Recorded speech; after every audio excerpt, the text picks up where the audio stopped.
کیا تم یہ گھوڑا فروخت کرنا چاہتے ہو؟ انہوں نے بازار سے گزرتے ہوئے ایک گھوڑے والے کے پاس رک کر کہا، جی ہاں، یہ گھوڑا برائے فروخت ہے، لیکن میں اس گھوڑے کا امتحان لوں گا۔ اگر امتحان میں پورا اترا تو گھوڑا خرید لوں گا۔ ٹھیک ہے جناب، آپ گھوڑے کا امتحان کر لیں۔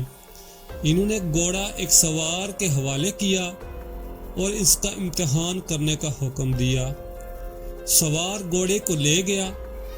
آزمائش کے دوران گھوڑے کو ٹھوکر لگی، وہ زخمی ہو گیا، اس کی کھال پر داغ لگ گیا۔ گھوڑا آزمائش پر پورا نہ اترا تو انہوں نے وہ گھوڑے کے مالک کو واپس کرنا چاہا۔ گھوڑے کے مالک نے جب دیکھا کہ گھوڑا داغی ہو گیا ہے تو اس نے واپس لینے سے انکار کر دیا اور بولا، دیکھیے جناب، میں نے گھوڑا اس حالت میں آپ کو نہیں دیا تھا، اب یہ داغی ہو گیا ہے، لہٰذا میں واپس نہیں لوں گا۔ اس پر انہوں نے کہا، لیکن گھوڑا آزمائش کے دوران داغی ہوا ہے، میں نے آزمائش کی اجازت دی تھی، یہ نہیں کہ آپ اسے داغی کر دیں گے۔ بات بڑھ گئی، آخر طے پایا کہ یہ فیصلہ حضرت شریح بن حارث رضی اللہ تعالی عنہ کریں گے۔ گھوڑے والے نے یہ بات منظور کر لی۔ حضرت شریح اس وقت لوگوں کے درمیان فیصلہ کرنے میں بہت مشہور تھے۔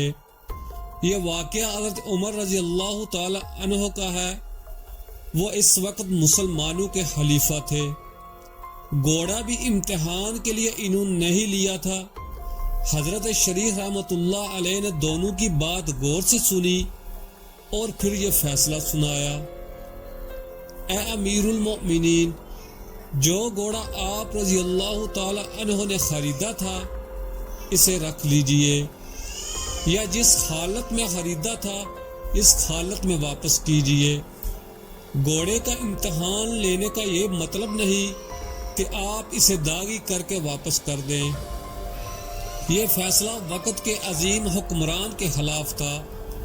آپ رضی اللہ تعالی عنہ 22 لاکھ مربع میل پر حکمران تھے۔ کیسر و کسرا آپ رضی اللہ تعالی عنہ کا نام سن کر کانپتے تھے، لیکن قاضی شریح بن حارث رضی اللہ تعالی عنہ آپ رضی اللہ تعالی عنہ کے خلاف فیصلہ دیتے ہوئے ذرا نہ گھبرائے۔ دوسری طرف حضرت عمر فاروق رضی اللہ تعالی عنہ ان کا فیصلہ سن کر بہت خوش ہوئے اور حضرت شریح رضی اللہ تعالی عنہ کو کوفے کا قاضی مقرر فرما دیا۔ حضرت قاضی شریح رضی اللہ تعالی عنہ نے اپنا فرض بہت خوبی سے نبھایا۔ ان کے فیصلوں کی بہت تعریف ہوئی، یہاں تک کہ حضرت عمر رضی اللہ تعالی عنہ کے بعد وہ حضرت عثمان غنی رضی اللہ تعالی عنہ اور حضرت علی رضی اللہ تعالی عنہ کے دور میں بھی قاضی رہے۔ تاریخ میں ان کا نام آج بھی زندہ ہے۔